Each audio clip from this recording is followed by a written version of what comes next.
Let me ask you in regard to this, because this is interesting. You're mentioning this. It's kind of outside of the private market industry, but you're also adding all these other kind of wealth alternatives. And the reason why I think this is interesting, because if you talk to any wealth manager, the way they're structured is anything in-house that they manage, they get a fee associated with it.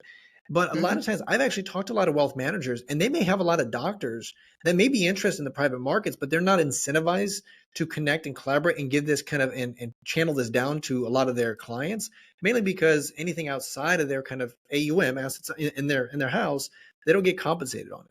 So it's like the incentive Hmm. is just slightly off. And then you just got to know the wealth game. Like you just got to know the wealth manager game. There's nothing wrong with it. It's just, it is what it is. And you got to incentivize. So what you're saying is you're aligning your incentive with your investors to make sure, hey, you know what? Not only are we bringing amazing deal flow, but we're also bringing all these Hmm. other added services as well to make sure that there's this beautiful integration between. Is that correct in the way you're thinking about it? That's right. Exactly. Okay, that's actually very exciting. What's that trajectory look like? Are there certain things that's, like you're noticing in regards to like certain products and services that are top of mind mostly, or is it more of just kind of like simple wealth management stuff? I'm curious I would say, because there's levels to it. There's generally. levels to it. Oh, absolutely. And I would say there's a lot of folks in the industry, right, that if you look at this, I don't think I generally see most people in venture trying to cross over to fully taking on full bore wealth management, right? Because I think wealth management as a function is, as you said, it is a big strategy around asset allocation, diversification, and then pointing that capital base towards those various assets and really being responsible for that capital deployment.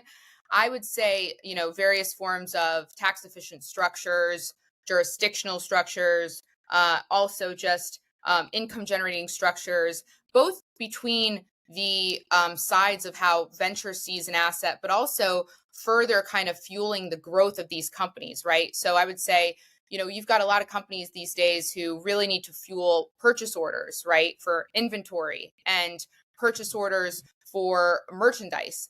And can you better align with companies if you have the capability to do so as a venture manager to say, hey, listen, we see your commitment to your customer base and the contracts you need to fulfill. Let's strike some sort of balance around venture as well as some form of ability to fuel you for your growth, right, in other ways. And I think that's where tapping your LP base to see whether they're interested in exploring various forms of structure that better support these companies, right, better support the companies that are really still trying to grow and they want to remain capital efficient, and you might have the ability to do so as a venture manager by tapping into your LP base, right? And I would say those are the kinds of things that we're spending a lot of time with exploring. Certainly, like I said, not our predominant business. It will always be to be venture managers that look for equity opportunities. But at the end of the day, there are plenty of companies out there that are still trying so hard to use their capital efficiency. And at the end of the day, if you are one of those investors that could better help them, both from just writing an equity check into a round, but then also helping them structure the ability to fuel their growth in other ways, I think that is being a true value added investor in today's market.